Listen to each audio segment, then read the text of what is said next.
Bueno, muchachos, muy buenas noches. Hoy pues ya nos encontramos eh, participando de esta reunión donde vamos a ver todos los temas relacionados hoy a Machine Learning. Listo, muchachos. Este es un tema que estamos esperando hace un tiempito. Entonces, pues les vamos a contar qué vamos a hacer hoy.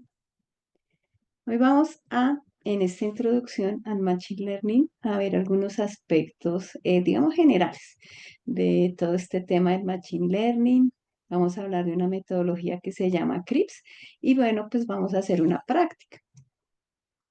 Bueno, entonces para poder, digamos, llegar a este mundo del Machine Learning, nosotros siempre empezamos por un concepto que es la inteligencia artificial. A ver, muchachos, ¿qué se les ocurre a ustedes que sea la inteligencia artificial? ¿Qué creen que sea eso? Ideas, ideas.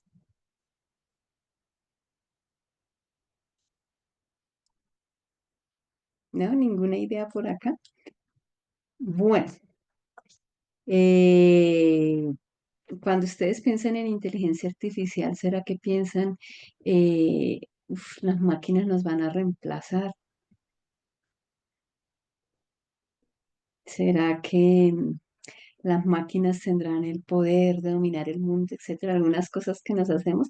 Bueno, pues les contamos que toda la parte de inteligencia artificial pues siempre ha sido una constante de investigación en el área de toda la parte de la informática.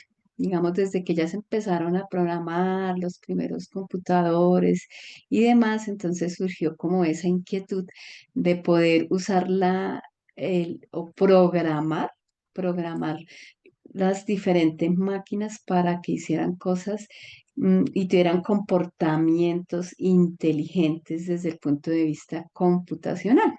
Entonces, por ejemplo, un comportamiento inteligente para nosotros puede ser muy natural ver quienes no tienen, digamos, alguna condición que impide que se realice pues toda la parte de visión. Para nosotros puede ser normal ver, pero para un sistema que nosotros estamos entrenando, todo el proceso de visión es algo muy complejo. Entonces, pues permitir que una máquina, por ejemplo, o mediante un algoritmo nosotros calculemos cosas como bordes o texturas, o por ejemplo, lleguemos hasta el mundo del 3D, es algo que requiere un gran entrenamiento y desde allí ya vemos que hay cosas que podrían llamarse inteligentes. Otra cosa, por ejemplo, el análisis de patrones. Porque, por ejemplo, cuando yo voy a Netflix, entonces me sugieren algo de acuerdo a lo que yo vi. También, por ejemplo, algo que nosotros hacemos también naturalmente y es el reconocimiento de toda la parte de sonidos, de voces. Inclusive, pues por aquí en algún momento estábamos hablando de algún proyecto en el semillero que era asociado al reconocimiento de voces, ¿cierto? Entonces, ¿cómo nosotros hacemos eso como de manera tan natural en nuestra condición de seres humanos y cómo permitir que estos algoritmos también lo puedan hacer? Pero hay algo muy importante, esto es muy interesante, lo que estamos hablando de analizar patrones de sonidos, de imágenes. Hay algo muy importante allí también y es que ese comportamiento inteligente permite que nosotros aprendamos, ¿cierto? Esa capacidad de aprender. Y desde allí, pues es lo que nosotros estamos intentando mediante algunos algoritmos de inteligencia artificial. Quienes ya han programado quienes hemos programado, entonces sabemos que nosotros dejamos como clásicamente en la programación predefinido en el sistema algunas cosas, ¿cierto? Entonces decimos, no, pues una regla de negocio que el usuario no puede ingresar, por ejemplo, letras donde deben ir números y demás. Pero esa capacidad del sistema o de un modelo de aprender de acuerdo a algo que le estamos dando es lo que lo hace diferente a un software normal y entonces desde allí es donde nosotros estamos hablando de conceptos como la inteligencia artificial. Resulta que esa capacidad de aprendizaje porque ya vimos que la inteligencia es como tratar de ver esos comportamientos inteligentes, cómo los llevamos a las máquinas o cómo los llevamos concretamente en el mundo del software a nuestro software. Entonces, tiene unas áreas que nosotros les comentábamos por allá en las primeras reuniones, ¿no? Que la inteligencia artificial tiene un área súper importante que se llama el aprendizaje automático o el machine learning por sus cifras en inglés. Y ella tiene una subárea que se llama Deep Learning. Ahorita volveremos sobre esta parte de la subárea. Y también tiene algo aquí muy interesante que ha tomado auge últimamente gracias a algunos modelos de Machine Learning y es, además de esa capacidad de aprendizaje, siempre ha existido hace algunas décadas como la inquietud de qué chévere sería que nosotros pudiéramos en nuestro lenguaje natural, es decir, con nuestras palabras, interactuar con los computadores. ¿M? Entonces, imagínense que quienes hacen consultas en bases de datos, por ejemplo, ya no tuviéramos que escribir select from porque es algo complejo, sino que lo pudiéramos hacer necesito que me muestre un listado de los clientes. Hoy en día ya lo podemos ver gracias a, por ejemplo, a las ayudas que nos están brindando modelos similares como el de ChatGPT, ¿cierto? Estos modelos de lenguaje largo. Entonces, es cómo hacemos nosotros para desde nuestro lenguaje también poder interactuar allí. Entonces, en estas grandes áreas de la inteligencia artificial, que son el machine learning y el procesamiento del lenguaje natural, encontramos pues unos tipos de aprendizaje, concretamente en la parte del aprendizaje automático. Como decíamos que había una capacidad que queremos lograr mediante los algoritmos y es que ellos vayan aprendiendo de acuerdo a los patrones o a que nosotros les enseñemos algunas características. Entonces, esa capacidad de aprender o esa capacidad de aprendizaje es lo que se llama aprendizaje automático. De ahí la palabra, ¿sí? Automático, claro, porque pues nosotros mediante los datos vamos a entrenar un modelo para que él aprenda por sí mismo pues tenga la capacidad de cuando yo le presente nuevos datos, llegar allí por ejemplo, dar las respuestas que debería de acuerdo a los datos que yo le di previamente. En eso de aprendizaje automático o machine learning, que suena así como súper complejo ya en este punto, hay unos tipos de aprendizaje. Entonces hay unos aprendizajes donde nosotros le estamos dando ejemplos, eso se llama aprendizaje supervisado, unos donde no se dan los ejemplos, el mismo modelo tiene que ir viendo qué encuentra allí en particular, ese se llama no supervisado, algunos que tienen la mezcla de los dos, aprendizaje supervisado y no supervisado, y algunos que se llama aprendizaje por refuerzo, que es como una recompensa, entonces cuando el sistema hace algo bien. De esos, pues los que más se conocen, por ejemplo, son lo que se llama aprendizaje supervisado y aprendizaje no supervisado. Entonces, ¿qué es eso del aprendizaje supervisado? Aquí estamos viendo un conjunto de imágenes. Entonces, en ese conjunto de imágenes, nosotros tenemos unas imágenes de perros y gatos. Entonces, yo le estoy enseñando al sistema que la primera imagen es un perro, la segunda un perro, la tercera un perro. Fíjense que son de diferentes razas, pero ellos todos son perritos. Aquí hay un pastor alemán, aquí ya hay otro perrito que no sé si es un labrador, bueno, aquí hay cuatro perritos, entonces son diferentes, un chihuahua, pero todos son perritos y yo le estoy enseñando al sistema, esto es un perro, esto es un perro. Abajo tengo gaticos y entonces gaticos también de diferentes razas, ¿no? Y le estoy pasando la etiqueta, esto es un gato, esto es un gato, esto es un gato, esto es un gato. Aquí yo le estoy dando muchos ejemplos a mi modelo para que él aprenda que los de arriba tienen algunas cosas que los hacen diferentes a los de abajo, tienen algunas características muy particulares. Entonces esos son los perritos y los de abajo son los gaticos. Por ejemplo, ¿qué podrá ver el sistema? De pronto que los gaticos tienen las orejas como en punta, ¿no? Puede ser que aprenda a detectar. Los bigotes, por ejemplo, pueden ser muy particulares aquí de los gaticos, ¿no? La forma de los ojos.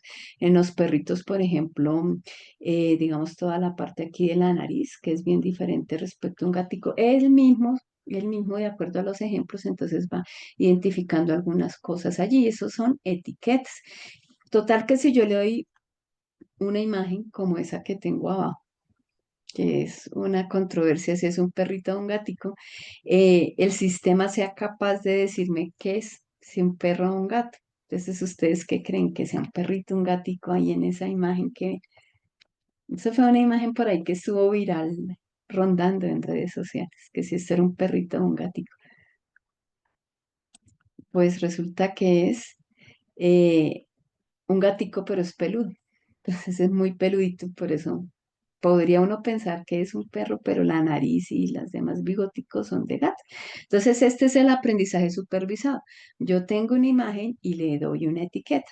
Yo tenía por aquí un ejemplo, ¿sí? Entonces fíjense que las etiquetas allá nosotros le poníamos perro, gato, pero pues no son como tan perro, gato, porque los algoritmos funcionan mejor con números. Entonces, así es. Por ejemplo, acá, entonces yo tengo unas imágenes, estas imágenes que tengo acá son de unas abejitas y de, pues, digamos, de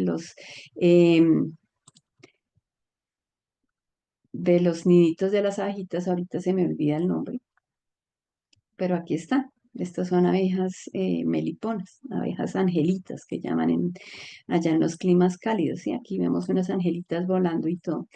Entonces acá yo le estoy diciendo en qué parte él encuentra una abeja para que aprenda a detectar luego cuando yo le pase más.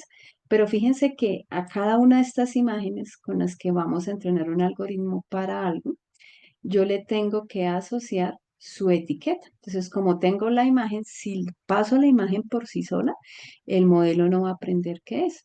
Entonces, yo tengo que pasarle junto a la imagen su etiqueta o su label, que es lo que nosotros tenemos aquí. Habitualmente, por ejemplo, en el mundo de lo que estamos trabajando con imágenes, entonces uno pasa la fotico y pasa la etiqueta, pero la etiqueta lleva aquí una serie de números porque seguramente esto se va a hacer para un algoritmo donde tiene que detectar dentro de toda la imagen en qué parte encontró la abejita. Y aquí le están dando unas coordenadas particulares. Pero fíjense que esto es para mostrarles que la etiqueta no solo lleva perro, gato, sino en realidad esas etiquetas son como numéricas. ¿Listo?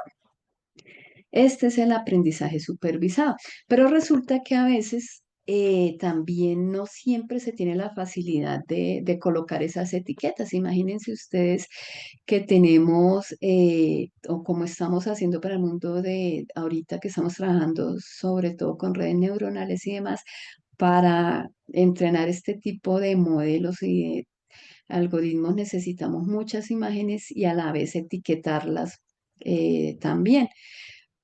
Ese etiquetado se hace de alguna manera, digamos, todavía muy manual, sin embargo, se está investigando diferentes técnicas para, mediante modelos como ChatGPT y demás, poder generar las etiquetas de una manera un poco más manual. Hay otros datos que, por ejemplo, no necesariamente se tienen que etiquetar. Eso corresponde al aprendizaje no supervisado. Entonces, supongamos que aquí tenemos todos los integrantes del semillero y entonces todos estamos usando por aquí Spotify y estamos escuchando diferentes canciones. Y por aquí hay alguien escuchando al grupo Nietzsche, por aquí alguien escuchando algo de Maluma, alguien del Gran Combo, alguien de Silvestre Dangond, por aquí están escuchando a Karol G, Maroon 5, Dua Lipa, son pues bien curiosos todos los semilleristas porque tienen gustos musicales variados. ¿Sí?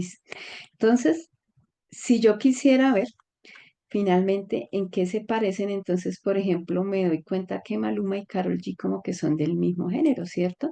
Y aquí Silvestre podría ubicarlo con el grupo Nietzsche y con el Gran Combo. Total, aquí tengo un primer grupito. ¿No? El primer grupito que tengo acá, que es lo que hacen estos algoritmos cuando son no supervisados. Ellos tratan de cuadrar clúster, ¿no? Tratan de cuadrar grupos acá.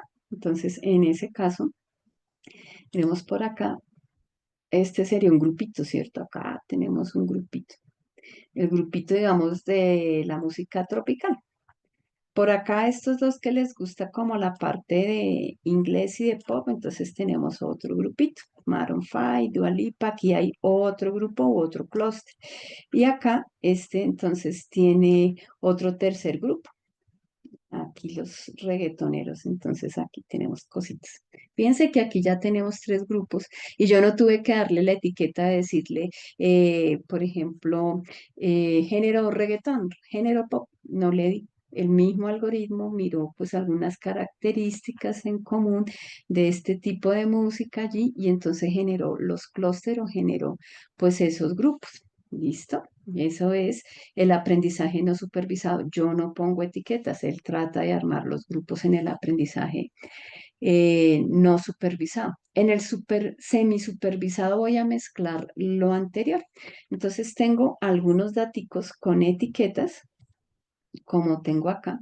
Entonces, estos de arriba tienen etiquetas, los de abajo no. Cuando se usa el aprendizaje semi-supervisado, cuando yo tengo un gran conjunto de datos con unas poquitas etiquetas y la gran mayoría no tienen etiquetas, entonces lo que hago es mediante estas etiquetas también que el sistema me forme grupitos, así como estábamos mostrando en la diapositiva anterior, y entonces digamos, de alguna manera inferir lo que tengo en las etiquetas en grupos.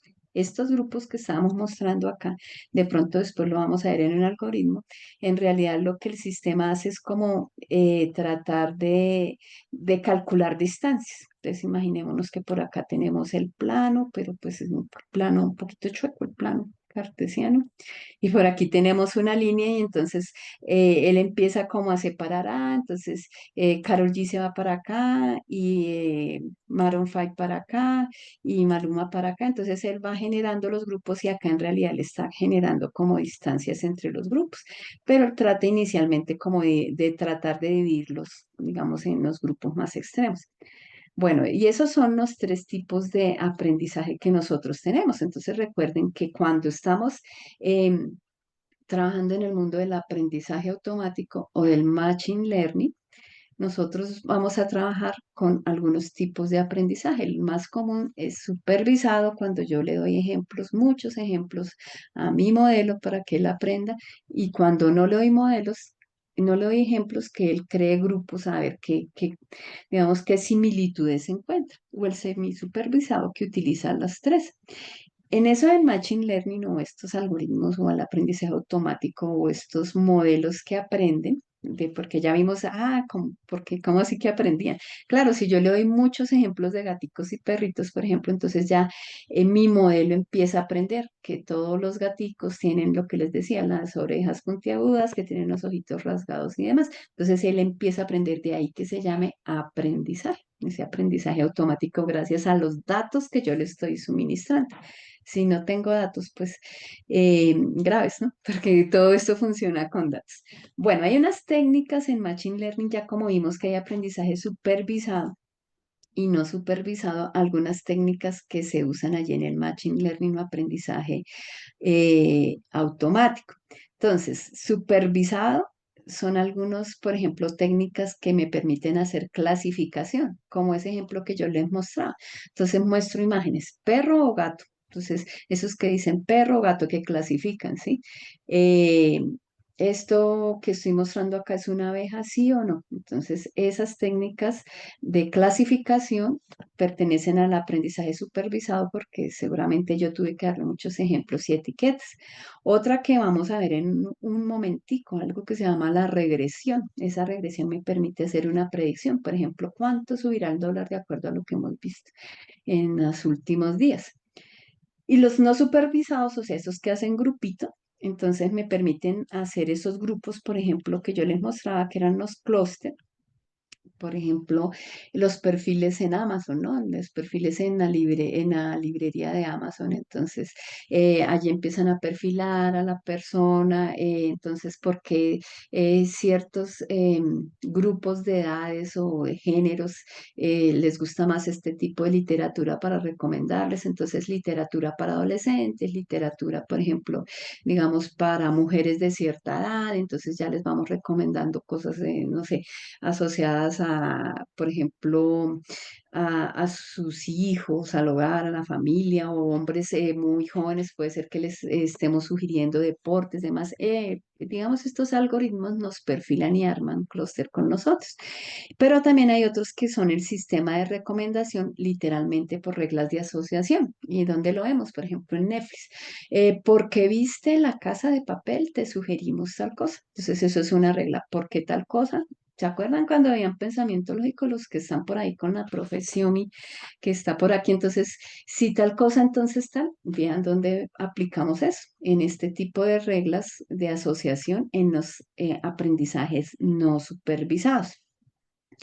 Bien, para todos estos, digamos, proyectos que estamos hablando, que podemos colocarle etiquetas o no, hay una metodología que voy a mencionar rápidamente porque luego vamos a volver sobre ella más adelante.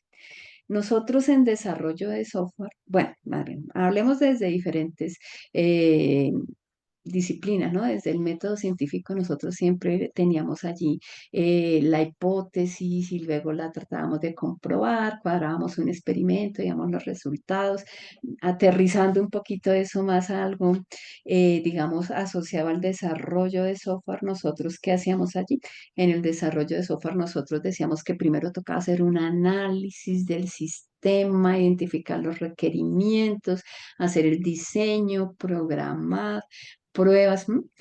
Algo así parecido. Y todo esto se adapta en estas metodologías que van orientadas a toda la parte de estos proyectos de Machine Learning. ¿M? Aquí, por ejemplo, nosotros estamos viendo la metodología CRIPS. La metodología CRIPS tiene estas etapas, porque pues todos los que vayan a trabajar en Machine Learning, proyectos de Deep Learning y demás, debemos usar esta metodología que es la más adecuada para nosotros. Allí nos dicen que primero tenemos que comprender el negocio, es decir, para qué vamos a usar el sistema de Machine Learning. Por ejemplo, imaginemos que nosotros queremos detectar rostros para ver emociones. Entonces, que si yo veo varios rostros, entonces sé si una persona está triste o de pronto en su rostro refleja algo, no sé, depresión o algo para hacer alguna intervención desde salud. Entonces, tendría que comprender para qué van a usar todo eso y así poder luego ver qué datos necesito. Entonces, necesito por ejemplo, los datos de, vamos a suponer que vamos a trabajar en un colegio, de los estudiantes del colegio, pero tener en cuenta la normatividad, aquello, el tratamiento de datos y demás. Mirar los datos como cuáles me sirven, cuáles no. Por ejemplo, en este caso que les estoy contando de las imágenes. Yo tendría que ver si todas las imágenes me sirven, si hay algunas que definitivamente están, por ejemplo, con fondos muy oscuros que no me sirvan para el modelo y demás. A trabajar ahora sí con mi modelo y luego pues ver cómo nos fue. Evaluar mi modelo. Aquí el modelo, los modelos particularmente tienen algunas métricas que nos dicen, por ejemplo, qué tan preciso es el modelo. Si yo, por ejemplo, estoy entrenando mi modelo para que me clasifique gatos y perros y le paso un loro y el modelo me dice que eso es un perro, pues entonces claramente no es tan preciso el modelo, ¿cierto? Entonces ahí tengo que volver a ajustar al modelo y esto lo hago mediante algunas métricas que yo miro ahí y ya cuando el modelo está listo, pues viene toda la parte de despliegue.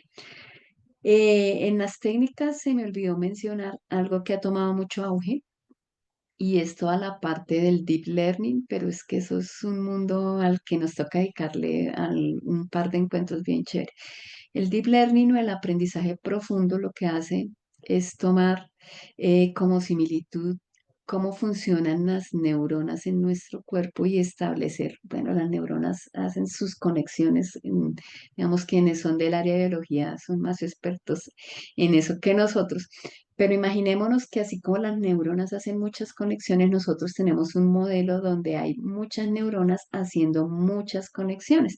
Esa es como la esencia de los modelos de el aprendizaje profundo o el deep learning. Simular de alguna manera esas conexiones que pueden haber entre diferentes neuronas para que el sistema aprenda mucho. Aprenda, por ejemplo, en imágenes, aprenda en sonidos, aprenda en textos y demás. Lo que pasa es que concretamente, estas tienen la capacidad de seguir aprendiendo y aprendiendo y aprendiendo, por eso pues han tomado tanto auge. Pero en ese mundo del deep learning luego hablaremos. Lo importante que tenemos hoy y que debemos tener en claro en este primer acercamiento, muchachos, es que nos quede clarito que aquí entre todo esto que vimos de aprendizaje supervisado y no supervisado y demás, que aquí el Machine Learning, eh, realmente lo que está buscando es que nosotros construyamos modelos que puedan aprender. Ese aprendizaje pues puede venir de los datos que yo le puedo enseñar, por ejemplo, aquí como en el aprendizaje supervisado mediante ejemplos, o puedo no enseñarle, como en el caso del aprendizaje no supervisado, para que él mismo trate de buscar las relaciones. Entonces, con que tengamos eso claro hoy, ya estamos dando un gran paso hacia el mundo del Machine Learning. A medida que vamos a ir profundizando en los encuentros, pues la idea es también nosotros ver cuál es el potencial de todo esto.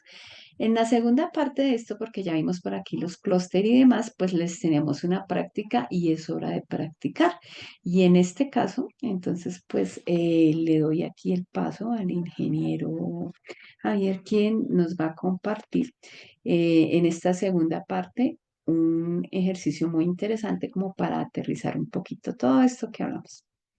Inge, buenas noches, ¿cómo se encuentra? Vamos a ver por aquí. Muy bien. Dejo de compartir por acá. Ingeniero, buenas noches, bienvenido. Muy buenas noches para todos. Qué bueno que estén por acá. Y pues, como decía la ingeniera Patricia, pues vamos a ir aterrizando en un ejercicio toda esta parte que estuvimos viendo y que estamos viendo en este momento. Es decir, todo lo que estuvimos viendo con los compañeros que nos estuvieron compartiendo eh, temas de Python en las tres sesiones anteriores. Ahora estamos articulando ya con los conceptos de inteligencia artificial y dentro de esos conceptos había uno que se nombró allí, una técnica que es, digamos, la más elemental y es sobre mm, la regresión lineal. Es una técnica de Machine Learning que vamos a estar pues observando el día de hoy. Voy a dejar de compartir un momentico aquí, comparto para asegurarme que sea la pantalla que necesito que vean. Sí, está. Eh, es la regresión lineal, es una técnica pues que eh, se basa en la ecuación de la recta. No sé si ustedes recuerdan cuál es la fórmula de la ecuación de la recta. Bueno, pues así como dijo una compañera, no sabíamos que había quiz, pero no, no es quiz, es que necesitamos este concepto para poder entender cómo funciona esta regresión lineal. Pues bueno, para recordar un poquito, pues, digamos, la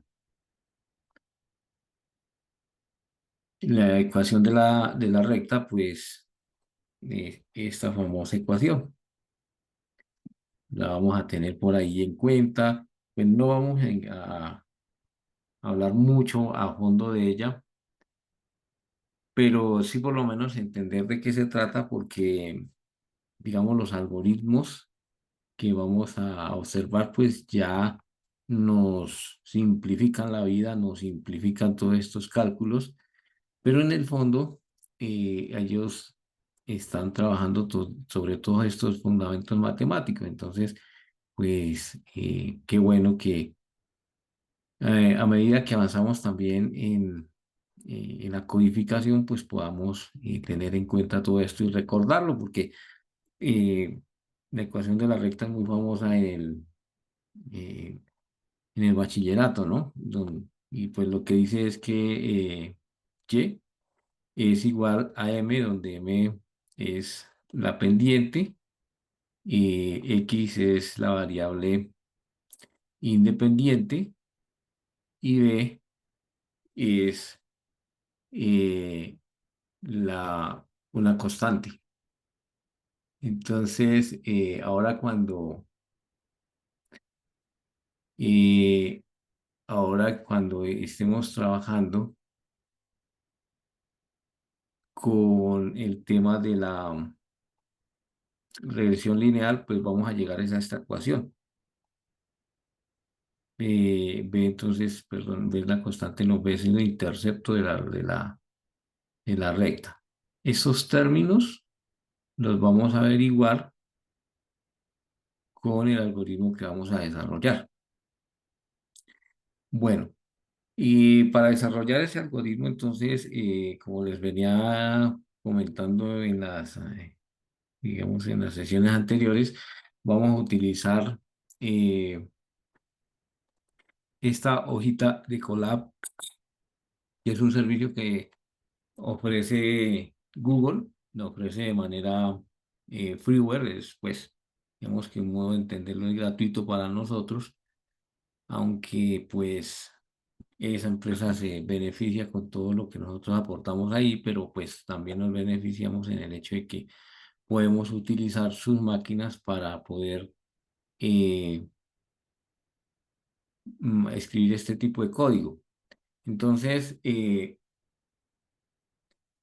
la invitación aquí en este punto es que ustedes, si no tienen una cuenta en Google, pues abran una y si ya la tienen, pues la comiencen a usar para estas cosas, para trabajar en Colab. Entonces, para iniciar con a utilizar ese servicio, entonces, pues sencillamente lo que escribimos es Colab, así con doble L, Google Colab, y en Google Colab mm, y les va a solicitar pues que se logueen con su usuario y su contraseña del correo electrónico de Google. Y una vez eso pase, entonces ustedes pueden abrir un cuaderno porque digamos que esto trabaja con algo que son los cuadernos. De hecho, aquí nos dicen que si necesitamos abrir un nuevo notebook, un nuevo cuaderno, entonces, y en efecto, pues acá nos está diciendo que necesitamos iniciar una sesión con la cuenta de correo en Google. Eh, ahí nos permite iniciar, entonces ponemos el usuario y la contraseña. Pero lo que queremos que comiencen a experimentar, por aquí voy a dejar el enlace, que ustedes comiencen a experimentar con esta herramienta. Y cuando lo lleve a esta parte, entonces le dicen nuevo cuaderno y allí les va a pedir entonces el inicio de sesión y ya pueden comenzar a utilizar esos servicios. Eh, si alguien dice, no, bueno, es que yo no quiero utilizar una cuenta de Google, yo quiero instalar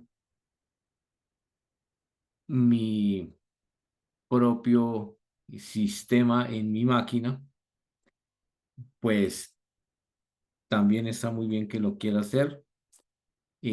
Para los ejercicios que vamos a realizar y vamos a estar realizando en las próximas sesiones, pues le puede funcionar su máquina, pero cuando necesitamos ya, digamos, procesar datos o imágenes de las que está hablando la compañera, seguramente ya su máquina, a no ser que tenga muy buena capacidad de cómputo, le va a soportar ese procesamiento. Entonces, normalmente uno termina por acá aprovechando estos servicios y bueno, ya cuando definitivamente los servicios que ofrece Google no son suficientes, pues entonces termina uno buscando la posibilidad de comprar su máquina que ya no solamente tenga CPU, sino también GPU. Pero para los ejercicios que vamos a realizar, seguramente los va a soportar su máquina o en su defecto los podrá soportar el Google Colab.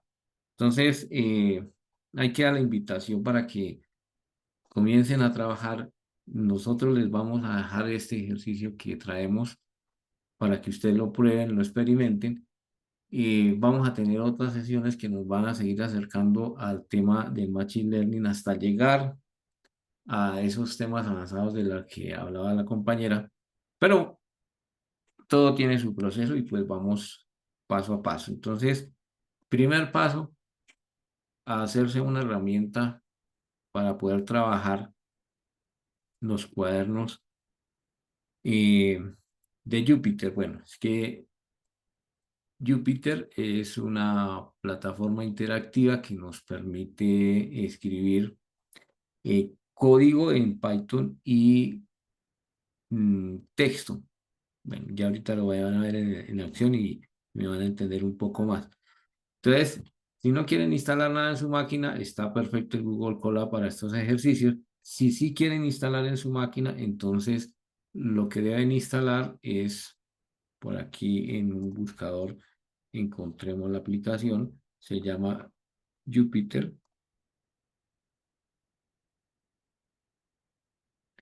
así como aparece por acá, Jupyter Lab, y esta es la aplicación que funciona en su máquina local de manera similar a lo que van a ustedes a observar en el servicio que ofrece Google. Entonces, si lo quieren hacer por aquí, también se puede hacer y estarían trabajando en su máquina local. Si no, pues lo pueden trabajar por acá. Bueno, aquí pues yo ya abrí un cuadernito de Jupyter y traigo algún código iniciado para que lo podamos revisar y vayamos entendiendo. Bueno, entonces, esto que estamos viendo aquí es el entorno de Google Colab, sí, pero el entorno de un cuaderno de Jupyter. O, bueno, este entorno lo que nos permite es hacer dos cosas principalmente. Colocar texto, si utilizamos esta opción que tenemos por acá, y utilizar o programar código, si utilizamos esta otra opción. En estos cuadernos de Jupyter y pues lo que vamos a hacer acá en el semillero siempre vamos a estar tratando de documentar qué hacemos. Es decir, porque hay otra cuestión que hablaba la ingeniera, es que esto obedece a una metodología, a la metodología CRISP. Y esa metodología, lo primerito que insiste es que nosotros seamos capaces de comprender el el negocio. Es lo primero que está por aquí. Y comprender el negocio significa entender qué es lo que vamos a hacer, a dónde queremos llegar, y eso lo permite hacer el cuaderno de Jupyter si nosotros vamos documentando. ¿Sí? Entonces, lo primero siempre que ustedes vayan a trabajar un cuaderno de Jupyter, bueno, pues que es que todo esto va quedando como ejemplos, porque pues la idea es que más adelante vamos a utilizar todas estas técnicas para escribir unos, unas hojitas de trabajo que nos permitan acercarnos a nuestras primeras publicaciones. Bueno, a ustedes como semilleristas les permita llegar a escribir sus primeras publicaciones, pero pues vamos a utilizar todo esto. Entonces, lo que vamos a hacer es agregar un un cuadro de estos. A estos cuadros los vamos a llamar celdas, así como llamamos las celdas en el Excel. Acá también se llaman celdas, pero aquí las celdas pueden contener dos cosas. Uno, código y otras pueden contener texto. Entonces, aquí lo que hice fue crear una de texto y entonces vamos a escribir y aquí vamos a ponerle un título a esto que, que, que vamos a llamar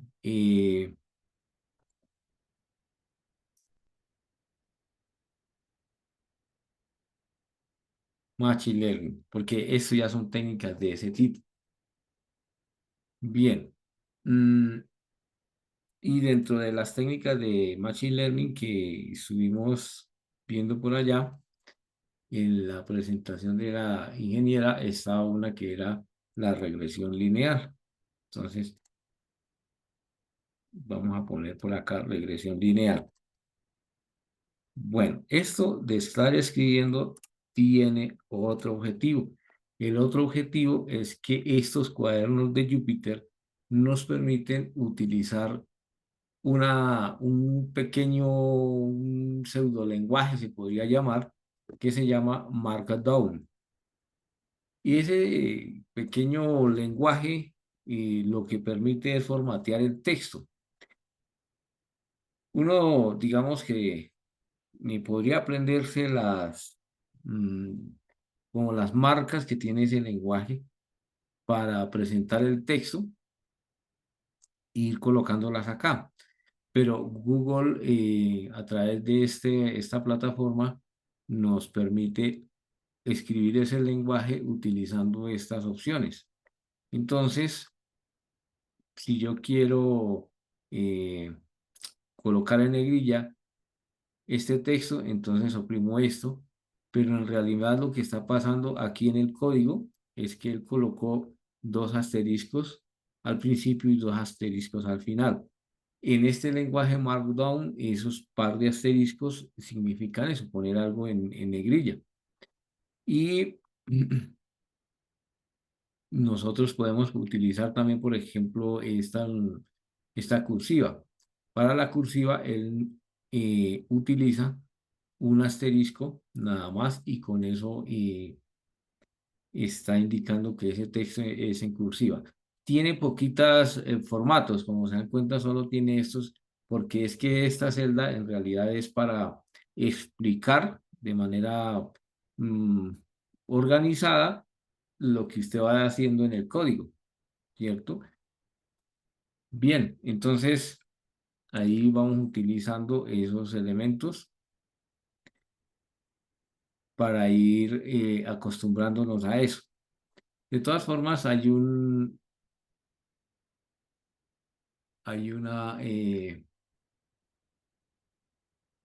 una página que es esta que voy a poner en pantalla, esta, donde se encuentra toda la sintaxis del Markdown. Entonces, que cómo hacemos una cita, que cómo hacemos una lista, y cómo hacemos una negrilla. Y aquí está esos elementos de ese marcado que podemos usar acá en estas celdas que tienen texto. Bueno, eh, digamos que el uso de esos textos, pues no es que sean tan, y así como estábamos hablando la otra vez, no es un requisito funcional, porque pues finalmente son textos, pero eh, siempre es necesario estar documentando lo que vamos a hacer. Listo. Entonces, la técnica que vamos a utilizar, bueno, a medida que vamos colocando más textos por ahí, entonces vamos utilizando otras etiquetas y ahí nos vamos familiarizando con eso. Eh, listo.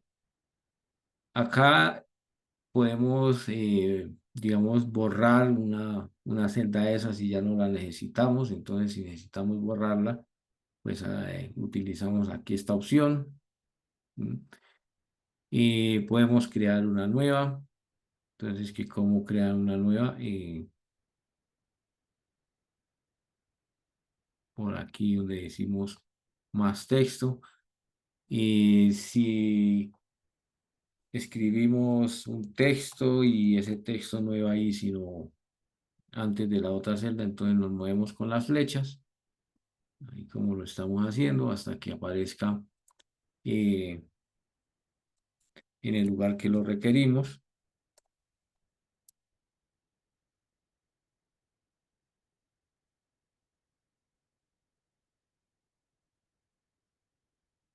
Y así sucesivamente nos vamos moviendo por todo esto. Eh, Listo, tenemos el texto por ahí y bueno, nos vamos ahora a ir entrando al código. Si nosotros necesitamos escribir código, entonces pues elegimos esta opción de código y esto lo estábamos viendo también con el taller que hizo el ingeniero Ricardo. Entonces aquí lo que es capaz de interpretar es código Python. Entonces pues, escribamos una impresión por acá. Listo, cuando ejecutamos esta celda, la ejecutamos con este botón de play que aparece preciso al lado de la celda.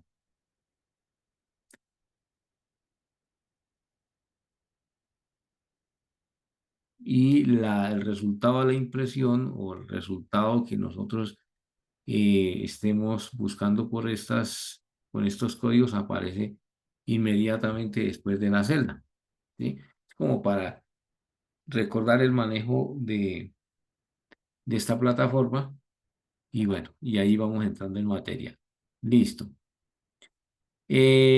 Para el tema de la regresión lineal, entonces ya habíamos recordado por aquí la ecuación de la famosa recta, que era esta. La tenemos ahí en cuenta porque al final vamos a necesitar y ya. Bueno, entonces nosotros para poder trabajar con estas técnicas de Machine Learning siempre vamos a estar utilizando ciertas librerías que vamos a estar importando.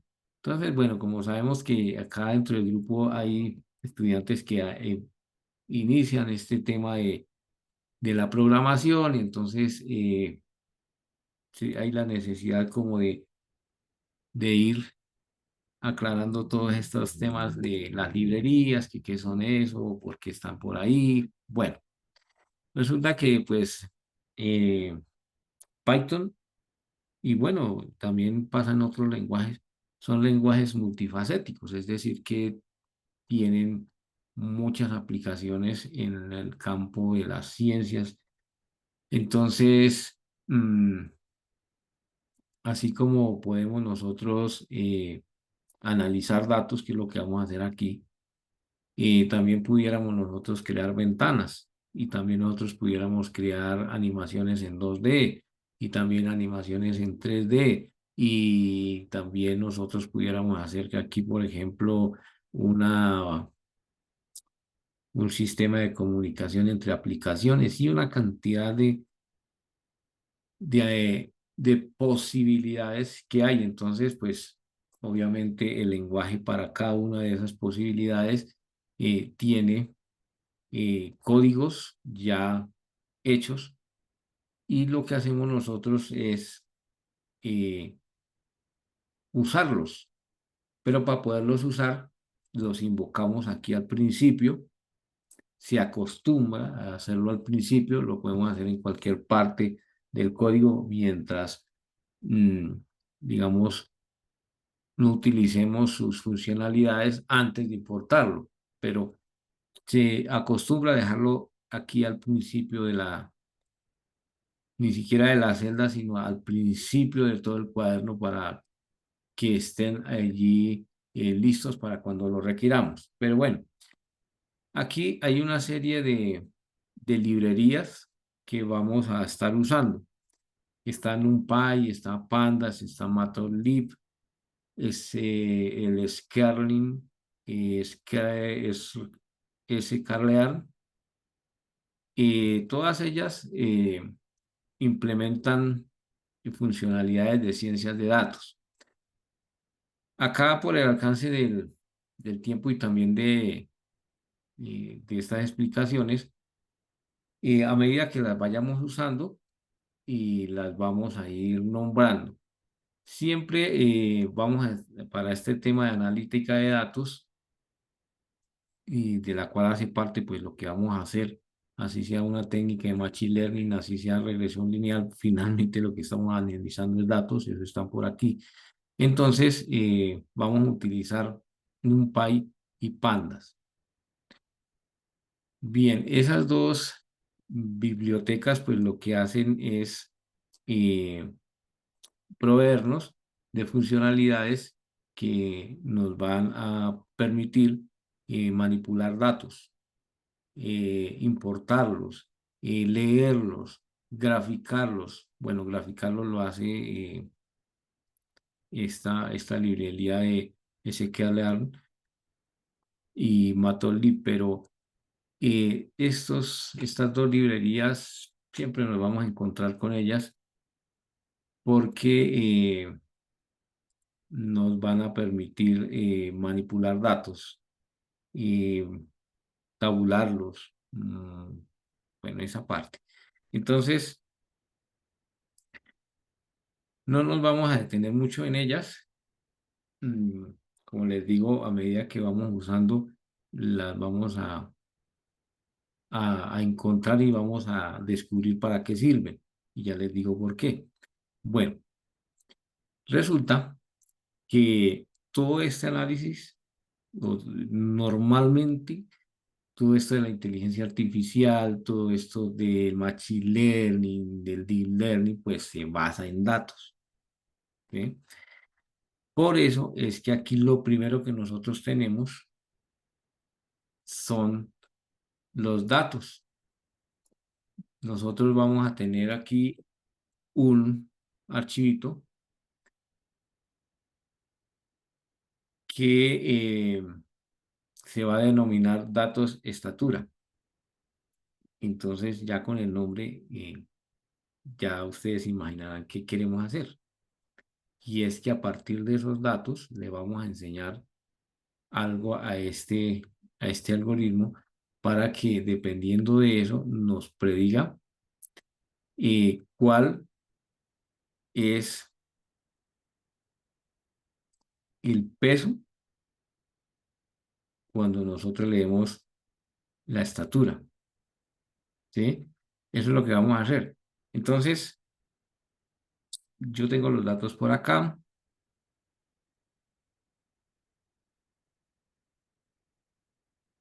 Son estos. Vamos a abrirlos aquí. Estos son los datos. Uno se imaginaría que los datos tienen alguna estructura especial y no, y son re complejísimos y no, mira, aquí lo único que tenemos es un par de columnas, en una de esas está la edad y en la otra está la estatura. ¿Qué queremos nosotros? Que nosotros al darle la edad, eh, él nos calcule la estatura. Bueno, un momentico le está hablando de peso, es que también teníamos ese ejercicio, pero nos decidimos por este, que usted pueda darle la edad y él calcule la estatura. Entonces, estos datos pues fueron recolectados en una IPS cuyo nombre no nos incumbe acá, pero y aquí también hemos seleccionado solamente 31 pues para el ejercicio y como para agilizar las cosas y poderlos dimensionar rápidamente, pero pues la idea es que pues aquí puedan haber 15.000, 30.000 datos, pero bueno, el tratamiento es el mismo, dejamos esta muestra. Eso que estamos haciendo aquí de recorrer los datos y de saber qué tenemos es lo que decíamos aquí en la diapositiva que presentaba la compañera, y es la comprensión de los datos. Si nosotros encontráramos datos atípicos por acá, deberíamos tomar decisiones, y decisiones como eliminarlos, decisiones como, digamos, promediar los datos para poder colocarlos en, digamos, en un mismo rango. Es decir, si yo aquí en esta exploración de datos encontrara que la edad es 100, ¿cierto? La edad es 100, y la estatura no son 97 centímetros, sino 900, ahí hay un dato atípico que por simple inspección nos estamos dando que no encaja, es un outlier, un dato que está por fuera. Habría que tomar una decisión. Si son muchos de estos, pues hubo un error en digitación, algo pasó. Tomaríamos decisiones como quitarlos o promediarlos. Bueno, en este caso, pues no estaba, lo puse ahí para comentarles que siempre toca hacer ese trabajo de reconocer los datos y de mirar cuál es la calidad, porque de eso dependen los resultados. Bueno, ya están ahí los datos, dejamos poquito para poderlos dimensionar luego. Es que este tema es bien interesante, pero pues requiere varias sesiones, porque vamos a tener una sesión donde a través de herramientas automatizadas podemos encontrar esas anomalías en los datos. Pero por ahora, por simple inspección. Listo, tenemos esos datos. eh, Normalmente es más fácil trabajar esos datos como, no como un archivo en Excel, aunque también se puede, sino más bien como un archivo de datos planos. Entonces, utilizamos este formato CSV, que si nosotros lo abrimos, pues contiene la misma estructura de datos, pero separados en este caso por comas, y en la primera columna primera fila vamos a encontrar los nombres de las columnas que vamos a trabajar. Es básicamente lo mismo, solo que pues aquí tenemos en un archivo de texto. Eso normalmente lo vamos a tener trabajando ahí. Pero bueno, ya tenemos los datos, ya los reconocimos, ya sabemos que están en texto. Ahora esos datos los voy a quitar de por acá. Los vamos a colocar acá en nuestro Google Colab para que los podamos tener en cuenta. ¿Y eso cómo lo hacemos? Pues podemos arrastrarlos por acá, como lo vieron, y ellos se colocan aquí en el entorno de trabajo. Los datos puestos aquí en este entorno de trabajos tienen la ventaja de que son temporales, es decir, cuando hayamos ejecutado esto, cerremos y ya nos vayamos, nos despidamos, pues estos datos se borran y no nos ocupa espacio en el Google Colab ni en el Google Drive. Sobre todo si ya tenemos muy poquito espacio, entonces conviene tenerlos ahí y, y colocarlos cuando lo necesitamos. Bueno, luego que los tenemos ahí, tenemos que decirle a nuestro código cuál es la ruta donde se encuentran los datos que va a trabajar. Entonces, para eso, aquí al frente encontramos en este menú hamburguesa una opción que dice copiar ruta. Y ese copiar ruta se los vamos a pasar por acá. Y lo que estamos diciendo es que tome esa ruta y lea los datos que vamos a trabajar. Esta función de read hace parte de Panda,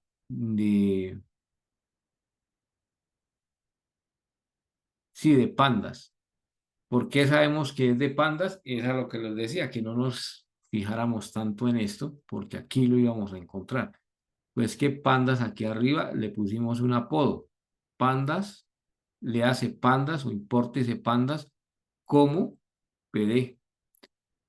Y ese PD lo vamos a encontrar acá. ¿Qué quiere decir? Que la librería que nos permite manipular los datos, leerlos y almacenarlos en variables, como tenemos en este caso, es Pandas. Entonces, aquí está.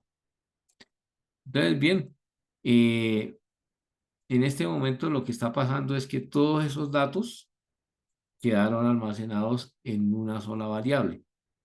Para eso era que necesitamos decirle a dónde estaban y en este momento ya están aquí en DF.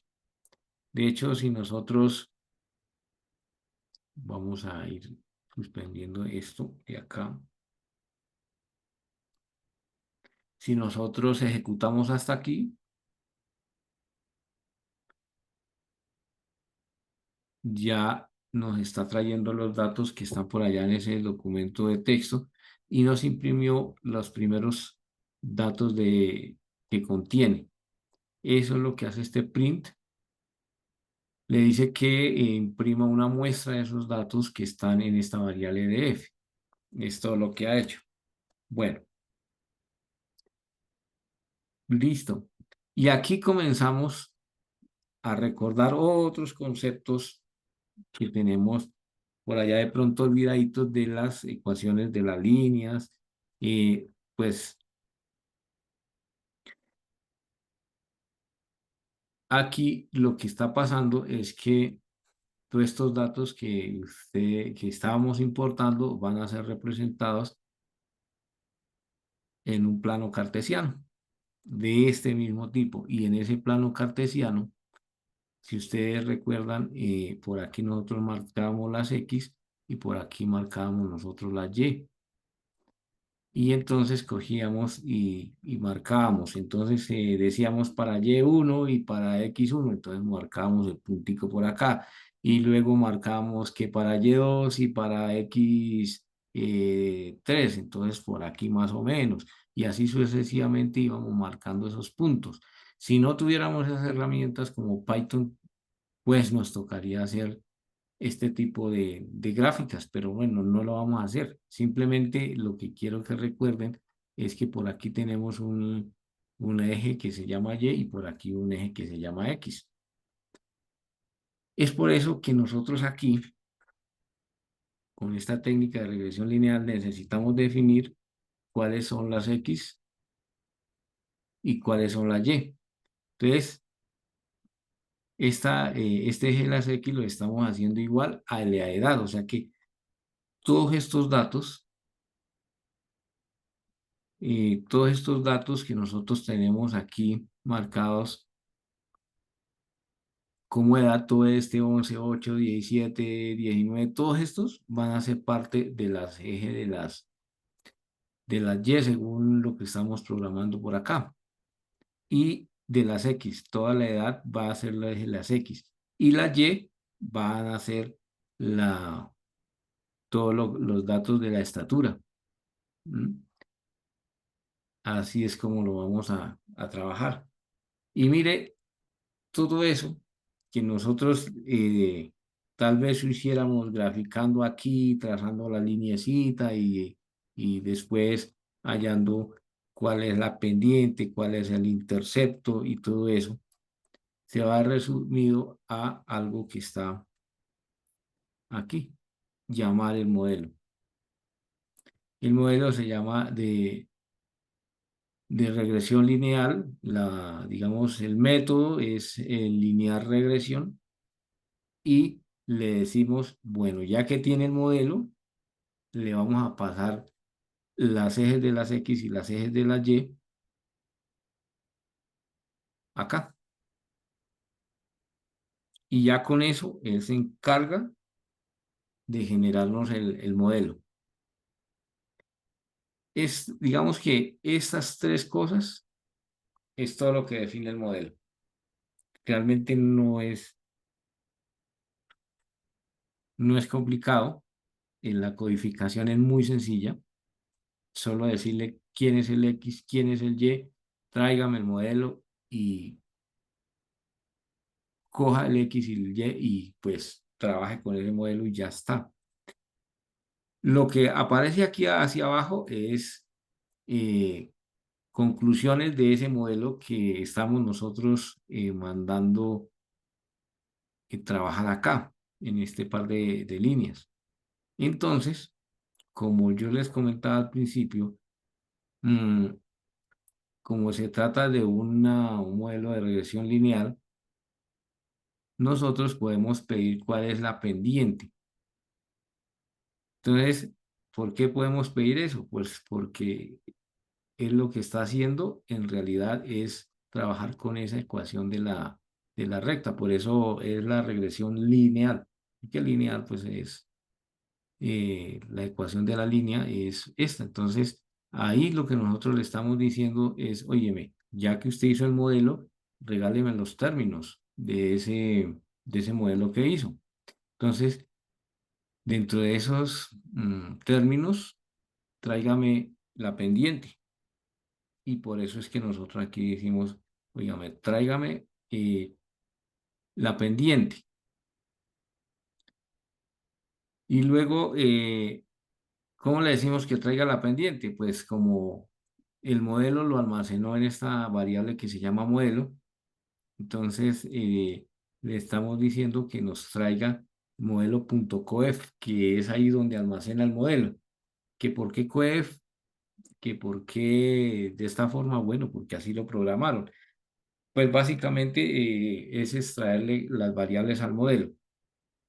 Luego le estamos diciendo y a mi hermano, te necesito, ya que trajo la pendiente, traiga el valor de la intersección, es decir, este otro término de la ecuación. Y acá vamos a pedirle que nos traiga el coeficiente de determinación. Este coeficiente que es el R cuadrado, pues digamos que tardaríamos un tiempo en demostrar ese R cuadrado, pero para nosotros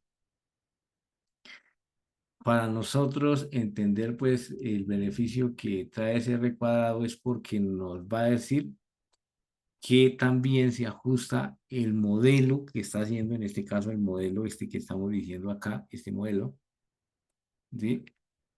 A los datos, es decir, qué tanto ese modelo incluyó o explicó todos los datos que le estamos pasando. Pues, ¿cuáles datos? Pues los que le pasamos en este archivo. Pues que él hizo un modelo, pero ¿qué tan bueno es ese modelo? Ese valor de este recuadrado, que es realmente el que nos importa para saber si el modelo es bueno o es malo, es un valor entre 0 y 1. ¿Por qué? Porque entre más se acerca a 1, pues habla de un porcentaje de explicación de esos datos. Entonces, si nuestro modelo está, por ejemplo, en un 98%, es supremamente bueno. Y aquí en estos modelos, supremamente bueno es revíselo porque es que no puede ser tan bueno. Es decir, un modelo que usted le explique el 100% de los datos es un modelo perfecto. Y realmente, mm, o hay problemas en las mediciones, algo pasó, pero encontrar un modelo que digamos, le explica a usted el 100% de los datos, mejor dicho, eso sería como encontrar oro. Pero no siempre pasa eso. Eh, y si un modelo está más o ya por debajo del 50%, pues digamos que las predicciones que va a hacer no son tan buenas. Así que también hay que desconfiar de ese modelo. Seguramente no es el mejor, no es el mejor, o los datos se acomodaron para que el modelo eh, tuviera un rendimiento muy alto o pues esas indicaciones le permitan a uno pues evaluar el modelo, para eso es, pero como cuestionar también los datos. ¿Qué pasó? Si esos son los datos y efectivamente el coeficiente de determinación es muy bajo, pues quiere decir que seguramente no es el modelo que necesita o no es el que más se le ajusta a los datos que tiene. Pero bueno, vamos a ver cómo nos va con este. Eh, esta parte que tenemos aquí ni siquiera hace parte del modelo como tal, porque el modelo como tal son este par de líneas. Aquí ya le estamos sacando esa información al modelo. Y aquí lo que estamos haciendo es graficando. Normalmente en este tema de Machine Learning siempre digamos, se grafica porque es más fácil de comprender el comportamiento de los datos y de manera visual también interpretarlos y evaluar el sistema a ver si coincide con los números. ¿Sí? Eh, esto lo estamos haciendo con esta librería que es matplotlib.pyplot. Es una librería que se encarga de ayudarnos a hacer las gráficas y pues lo que nosotros le tenemos que pasar, pues en realidad son los valores del eje X y los valores del eje Y que ya los habíamos definido por acá. ¿Sí?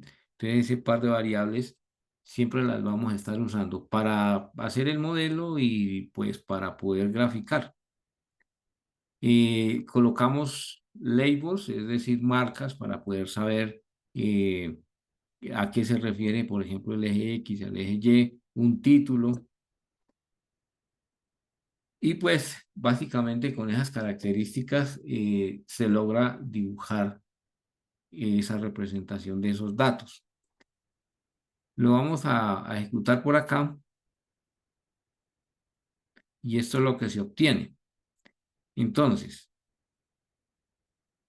hay algo interesante acá, es que los datos que están representados por estos puntos azules,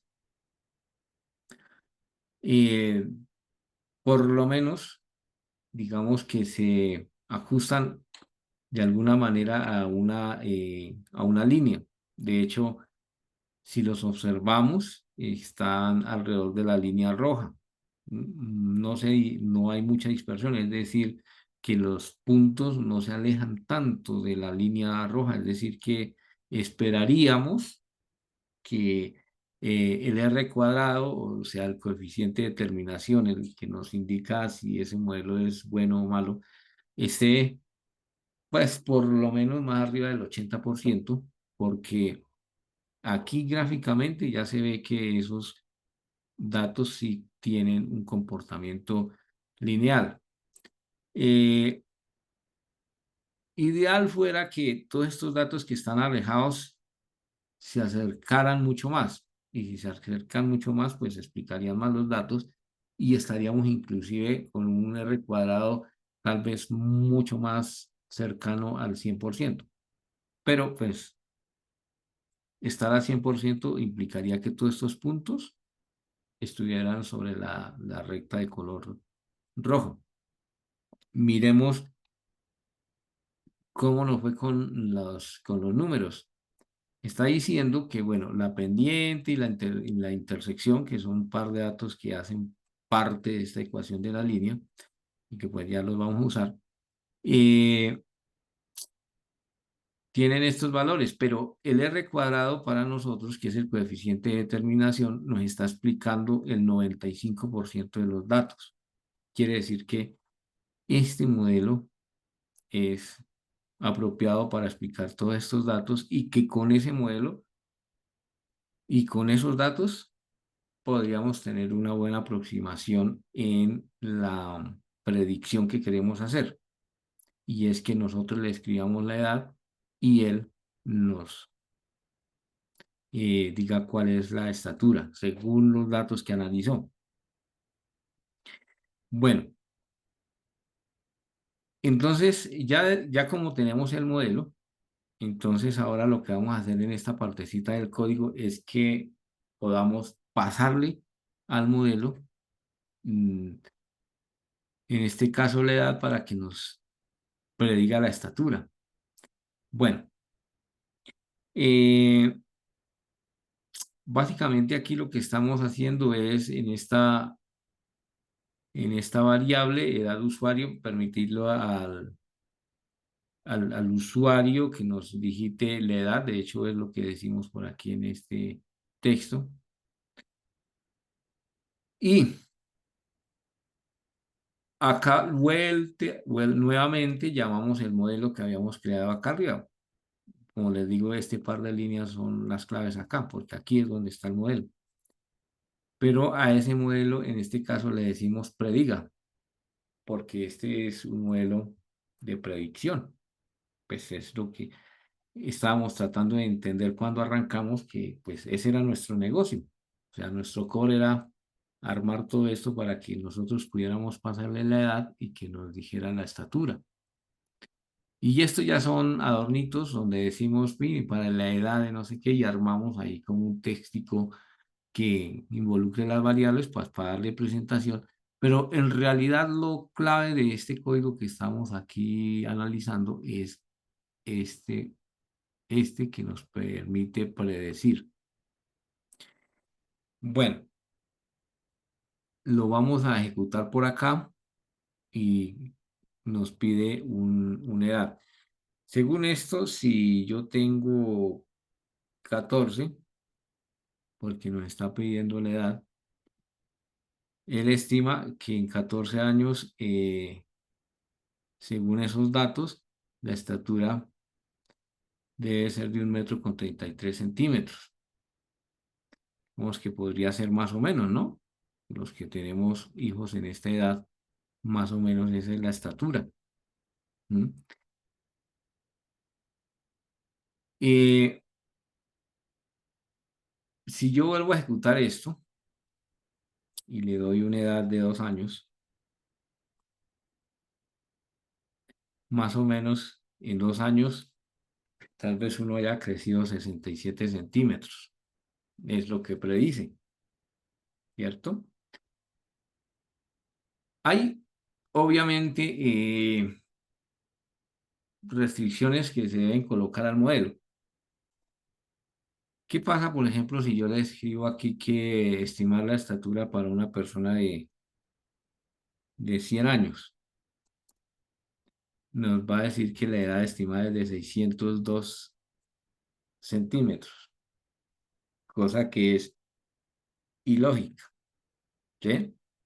Pero yo no sé si cuando ustedes estuvieron mirando los datos, cuando lo estamos mirando aquí los datos, los vamos a abrir otra vez.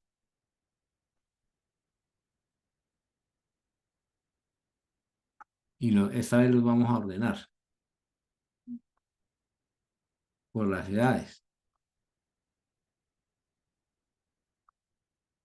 Si ustedes se dan cuenta, solo hay edades hasta los 19 años. ¿Sí? Porque, pues, por ahí máximo hasta los 20 años uno crece. ¿Sí? Entonces, por eso esta muestra, pues, no está sino hasta los 19 años. ¿Qué es lo que pasa con digamos, esta muestra que tenemos aquí? Pues que a partir de esos 19 años ya no había mayor diferencia entre la estatura, entonces pues no se tienen en cuenta. Pero eso lo puedes deducir en esa etapa que teníamos por aquí, por eso la Inge se tomó el trabajo de hacernos este mamarrachito, porque eso pasa en estas dos fases, en la comprensión del negocio y en la comprensión de los datos. Claro, porque si nosotros vamos al modelo y decimos, no, pero este modelo está fallando, seguramente no, pero ¿cómo así? Está fallando, pero supuestamente está en un coeficiente de determinación del 95%. Como rara la cosa, ¿no? Pero es porque entonces, aquí ya uno comienza a acotar el modelo, es decir, que las variables de entrada eh, las tiene que comenzar a restringir por acá. Y bueno, de hecho, vamos a ejecutarlo por acá y le vamos a decir que la edad es -2, o sea, todavía no ha nacido. ¿Sí? Eso también haría que que acotarlo, a no ser que con -2 no, pues no puede ser. Hay que acotar esos datos. Pero eso, el modelo ya está, el modelo en realidad ya está. Lo que sucede es que pues ya nos tenemos que poner a programar son los límites para las variables de entrada. Y ya para ir terminando acá, eh, ¿cómo se compuso este modelo? Pues este modelo se compuso de la siguiente forma. Dijo que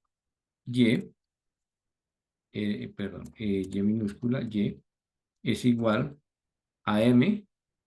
Si nosotros por aquí tenemos la M, que es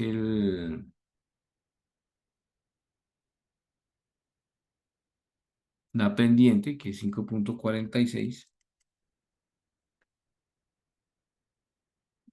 El modelo realmente resumido era este. eh, por X, que es la edad que nos va a suministrar el usuario, más el intercepto, que en este caso es este. Todo eso que estuvimos haciendo era para encontrar esta ecuación. Entonces, ahí está la ecuación. Si nosotros quisiéramos comprobar si esa ecuación sí está funcionando, pues escribiríamos que Y, o sea, lo que él predice, mm, debería ser igual a esto, a 5,46.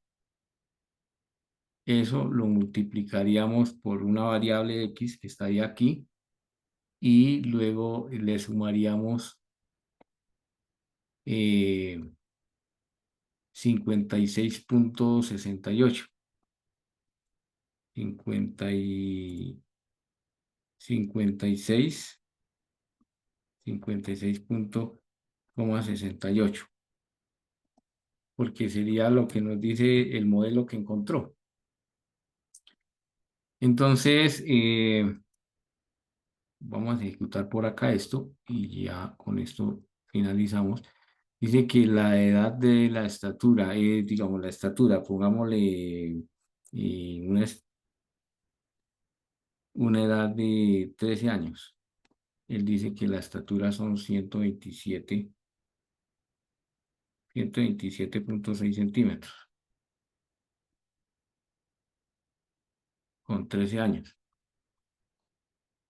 Entonces, si nosotros cogemos y multiplicamos esto por 13 años y le sumamos este intercepto, nos da el 127,6 que él predijo. O sea que todo el trabajo que se hizo realmente se redujo a esta ecuación de la recta, que a través de los diferentes procesos que se hicieron allá, se dedujeron que, digamos, explicaban los datos que le pasamos. Entonces, ahí comenzamos entonces nuestro camino en Machine Learning. Eh, Obviamente que aquí tuvimos en cuenta dos variables, porque pues estamos comenzando con el tema, estamos eh, aprendiendo a reconocer los datos, a mirar cómo es que se nombran, cómo es que los involucramos en estos procesos, pero seguramente se requieran más variables. Por ejemplo, la estatura podría depender también del peso, por ejemplo. ¿Qué tal que tengan una relación con el peso? Y entonces ya tendríamos otra variable que tiene peso, que sería el peso. Y pues ya haríamos otro tratamiento, que era otro de los temas que nombraba la ingeniera por allí. Pero iniciamos por aquí, luego nos involucramos con más variables, buscamos otras técnicas, porque, digamos, la regresión lineal es de las de las muchas técnicas que hay, también pues hay árboles de decisión, pero iniciamos por aquí. Y ya ahí tendrían su primer modelo de Machine Learning utilizando regresión lineal. Bueno, eso era lo que les quería compartir por el momento.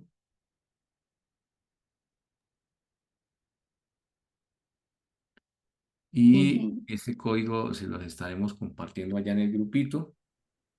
ujú, sí, esa era la pregunta. Sí, Igual que la grabación también por el canal que tenemos del semillero. sí, por supuesto.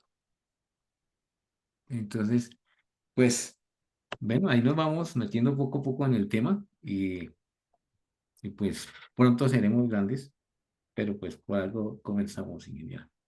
Ujú. Sí, y muchas gracias. Bueno, muchachos, este es como el primero de muchas técnicas que estaremos usando. Ya como el INGE aquí nos comparte el código, qué chévere que lo vuelvan a revisar, miren la grabación, de pronto ustedes tienen otra idea de otro conjunto de datos, donde con un par de variables yo quiera predecir una basada en la otra y pueden ahí ir haciendo cosas curiosas, porque la idea es eso aquí, ir practicando lo que vamos viendo aquí dentro del semillero. Bueno, entonces tenemos tres avisos aquí ya parroquiales, como dicen por ahí. El INGE me va a ayudar. Primero, el Flisol INGE. ¿Qué es eso y cuál es la invitación? Oh, sí, mira, el FLISOL pues es el Festival de Instalación de Software Libre a nivel Latinoamérica que se celebra en todo el mes de abril y algunas universidades también cogen algunos días de mayo, los primeros días, pero normalmente es en abril. Y por supuesto la universidad a través de los programas de tecnología en desarrollo de software, de la ingeniería de sistemas, de industrial, bueno, básicamente los programas de la SBTI, y la Escuela de Ciencias Básicas, Tecnología e Ingeniería, tienen programado el evento de Frisol en diferentes partes de la universidad, en diferentes sedes, y pues nosotros en Facatativá. Entonces tenemos nuestra página oficial, pues es la página oficial de Frisol también. Acá está lo que requieren saber. Y lo más importante de esto es que ojalá pues se conecten los ingenieros y nos pueda compartir su merced el enlace de la inscripción. O ya creo que entonces voy a poner por aquí este enlace como para que ustedes se enteren de la cuestión. ¿Qué vamos a tener?